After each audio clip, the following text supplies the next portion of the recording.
Hello guys, NautoAisDx here. I don't want to give more about the Nintendo Switch. I know I've been in the Nintendo Switch vibe, V-Block, so if you guys are not interested, I do apologize. But there are a lot of good points and I want to give my thoughts on. And this is the one that's a very, very good point about it. Even, I'm going to tell you this, I'm a Nintendo fan. I like Nintendo. I like Amiibos. At one point, I was so much of a Nintendo fan that I refused to buy a Sega Master System, Genesis, Sega CD, 32X. And then I moved to PlayStation for a while and forsaken Nintendo because they kind of suck with the N64. I came back after a while, give them a chance, but this one I basically kind of like changed my stance, and that is third-party support. Alright, so you just noticed what I said. I was a Super Nintendo fan.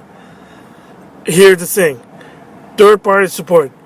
Does Nintendo need third-party support? There's always been the big old age question ever since the GameCube, let's just say. But it basically showed, well, the GameCube not so much, but the Wii U, it showed so much that, yes, a video game company does need third-party support.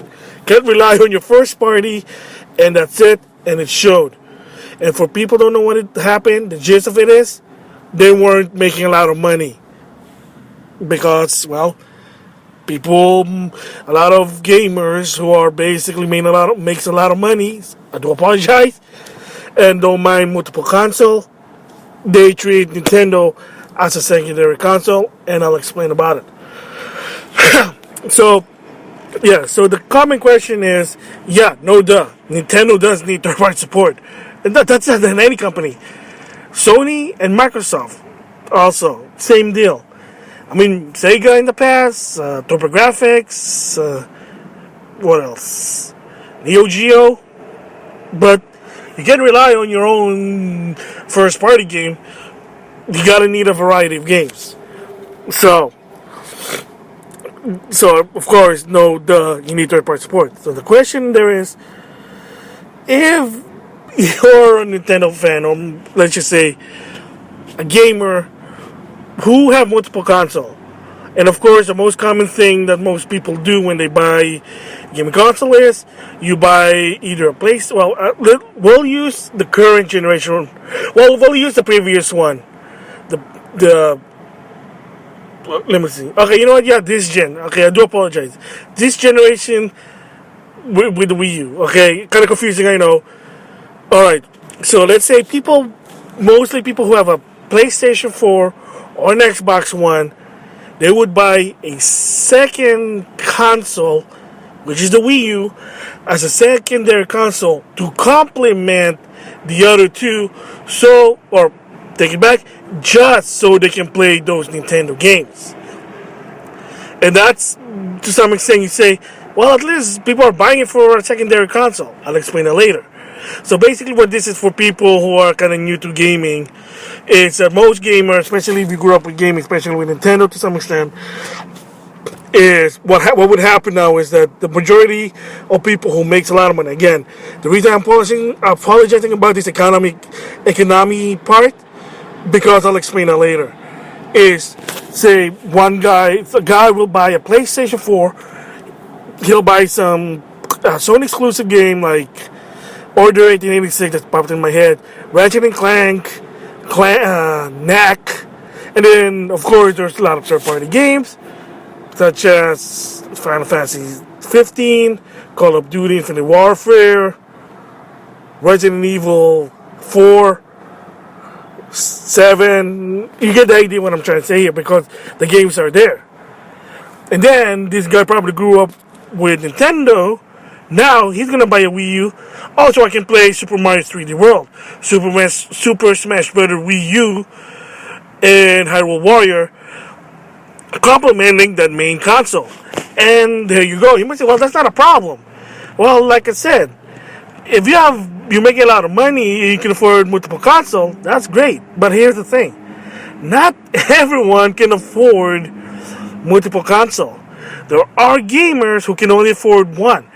And there's some of them either one or two things was going to happen. They stick with Nintendo, gonna buy a Wii U, and suck it up and just play all these Nintendo games, or two, they're gonna forsake Nintendo and they're gonna go to either PlayStation, Xbox One, and I almost forgot about this, I apologize, PC. I mean, you could say, well, why not a computer and a Wii U? Well, it's the same deal situation. If you have enough money to buy one thing, are you going to buy a computer for Steam or Nintendo Wii U just to play those Nintendo games? Because you can't, as of right now with the Wii U, you can't buy a Wii U and have all your games. You can't. That's why a lot of people treat it as a secondary console. Heck, even the lady Wada, and I gotta give him props for this, even admitted it that a lot of people were buying Wii U as a secondary console. So you're saying, wow, then I guess Nintendo's first party game is great, so they're making money. Yeah, it's a blessing, at the same time, it's a curse, because the problem is, when you put up the Nintendo game, if you put, like, say, a new Super Mario Bros. Game, chance of any third party game, AAA, they can compete with that one. And then, what are you going to buy? Especially if it's a Nintendo. Well, I only have $60. Am I going to play the new Mario Bros. Game? Or, let's pretend Call of Duty Infinite Warfare Wii U. Just make up. I'm just making this up. What are you going to get? Only one thing. There you go. That's the problem. Like I said, if you're making a lot of money, you're buying multiple console, that's not a problem. But if you're a person that you can't afford multiple console, and there are some, I believe you, like I said, two things are going to happen. Stick with Nintendo and just play Nintendo games, or they're going to move on and go either PlayStation 4, Xbox One, PC. See, that's the problem. That's why Nintendo needs third-party support. Did it show in the business? Yes, it did. They're not making a lot of money because they're only barely making money on their own software, and that is not enough. A lot of even dedicated company. I mean, EA, yeah, they were the first company to bail out to Nintendo saying, hey, we don't believe in the Wii U, we're moving out. Ubisoft was the last one, and they were so dedicated until, while Rayman Legend was supposed to be Wii exclusive, now it's multi-plat. Second, no ever Assassin's Creed Unity and Rogue, and heck, even Syndicate never came to the Wii U. The last hardcore game from Ubisoft that was on the Wii U was Watch Dogs, and the downside is with that one is, didn't have an achievement, and Miiverse doesn't count.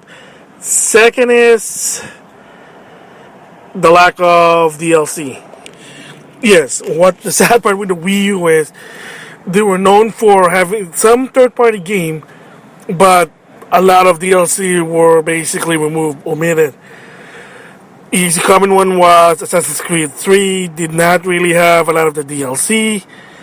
Watch Dogs did the same thing. Injustice for the Wii U. The Martian Manhunter and Zatanna DLC never came out. Yep, never came out on the Wii U. And yeah, see, that's also another problem is that they're not putting a lot of money for the Wii U versions because, again, who's going to buy them? That's the thing. I mean, well, if they do it par with the PlayStation 4 or PlayStation 3 and Xbox 360, would it sell? I don't know. But the thing is, another problem with Nintendo is that there's no achievements, no trophy. Some people buy them because of that, and they rather buy either PlayStation version or Xbox version so they can build up their achievement score or their trophies. And I'm guilty, because ever since the GameCube, well, even the N64 I was just buying Nintendo consoles so I can play those Nintendo games. Because, well, they didn't have any. What do you want me to do?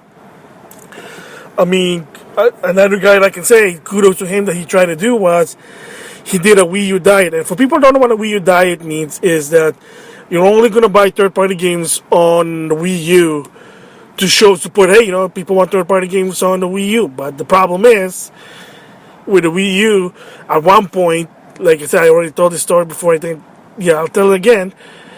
They had games from November 2012 all the way to February 2013, and then from April to June, believe it or not, literally, there was no games. Like, there was no retail games. Even Nintendo games, there was no Nintendo games because one of the problem, again, I said it before, I'm going to say it again, they didn't realize making games in HD was difficult, so they were confused. You know the story of the history with the Wii U.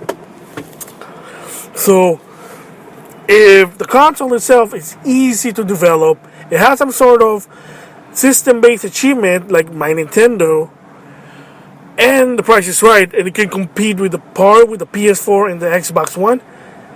Yeah, I think Nintendo can get third-party support, and maybe they'll get exclusive if the Nintendo Switch really sells well. We'll just have to see if it's that true. But in the end, Nintendo does need any company needs third-party support no matter what. It's just it. Because, like I said, if you don't, they don't make money. That's what it is. So, yeah, that's my thoughts about Nintendo needing third-party support. Hopefully they do. I'm going to wait and see. But for me personally, even so I want them to have third-party support, you know me, I already have a PS4. I have an Xbox One. So even if I bought the Switch, I'm probably just going to play for Nintendo games. Sorry. I mean, I got to build up my trophies and my achievement scores.